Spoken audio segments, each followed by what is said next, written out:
Pagkatapos naming sumama sa pamimigay ng ayuda, sa Vice Mayor's League of the Philippines monthly meeting naman kami nagpunta. At dyan, pauwi na kami. Hindi pa natutuloy. Ilang buwan na yan? Si Ma'am Charo sabi, pangako nito bago daw umuwi, papakain mo ng masarap. Hito ka pakain. Pag hito yan. May hitoan po sila, di ba? Oo, malaking farm yan. Di ba ba umapaw? Yun ang isdang laging basa eh. Insert Vice Bebong ng Malolos, Bulacan na nakagawian na namin basta may mga pagpupulong na ganyan. Nagpapapicture kami bago kami lumisan. Love namin yan. Kapogi na kabait pa. Marami silang similarities ni Doc Zar Candelaria. Mataas po sa amin, kaya hindi nulubog. Thank you po. Thank you. First time namin gabihin, siguro mag-aalas 7:30. Ngayon lang kami babiyahin ng bangka na madilim na. Natatakot kasi ako dahil hindi nga ako marunong lumangoy. Nakiwiwi muna ako sa KFC at medyo matagal-tagal ang biyahe. Syempre kailangan kong bumili. Nakakahiya naman kung wiwi lang. At alam nyo, maikwento ko lang. Nung papasok ako sa trabaho kaninang umaga, ang nasakyan ko yung maliit na bangka lang. Actually, dalawa kami ni paring Etor Agulan at lagi nga niya ako sinasamahan. Maliit yung bangka, walang pakaway, tapos overloaded pa kami. 5 kami sa bangka, 4 yung pasahero, 1 bangkero.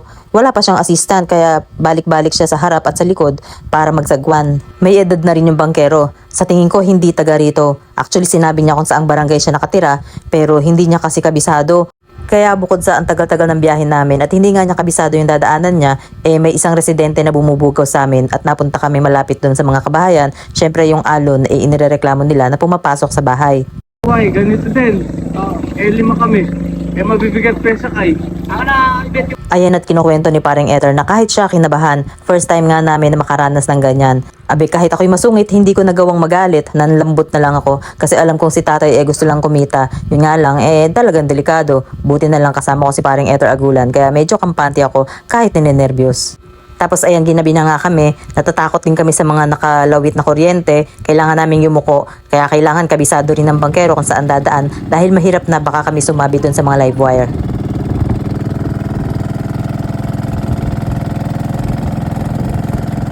Pero mabuti na lang din at nakisama ang panahon, hindi umuulan at hindi masyadong maalon.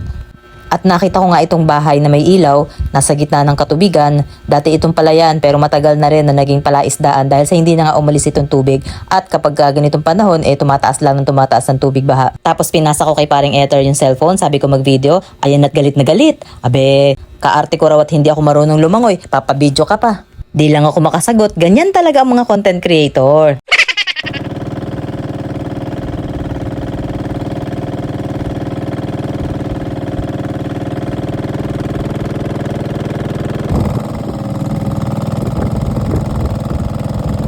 Alam nyo, ang daming napapabalitang nakukuryente ngayon. Nakakaawa, nakakatakot, lalo na dahil sa may tubig baha. Hindi lang dito sa Kalumpit, Bulacan, kundi sa ibang bayan, sa ibang lalawigan.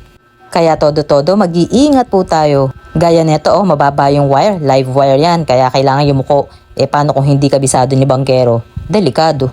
At saka ang alam ko, may mga lambat-lambat dyan o mga pante na pwedeng masabit yung motor. Kaya kailangan maingat talaga at kabisado ni bangkero.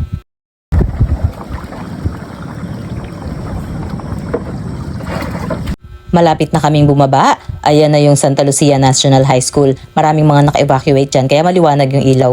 Maliwanag yung eskwelahan. At habang ako'y nagbibideo, bumati yung nakabangka dyan. Binati ko naman, hindi ko na nga lang nakilala. Si paring Eter, buti pa siya nakilala niya. Labo kasi ng aking mata. Malaki lang pero malabo. At sa totoo lang, itong sa pamimigay ng ayuda ay karaming bumabati sa akin, hindi raw ako namamansin. Pasensya na kayo. Di na nga maganda, bingi pa. Basta kasi may hawak akong cellphone, may pagkalutang ang inyong lola. Time check. 8:10 PM. Naglalakad kami sa baha mula sa kanto. Kabababa lang namin ng bangka. Lakad papunta hanggang sa amin.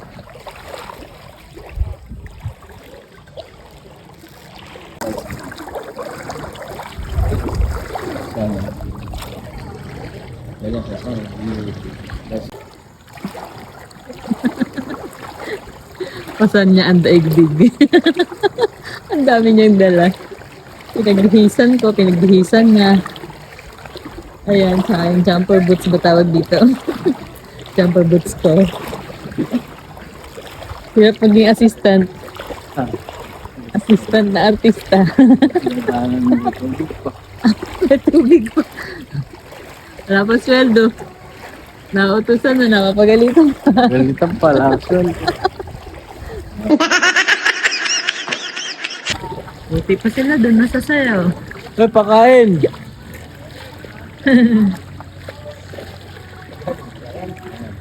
At sa wakas, malapit na kami sa bahay namin. Si paring Etor maglalaba pa yan ng pinagbahaan namin, kaya bye!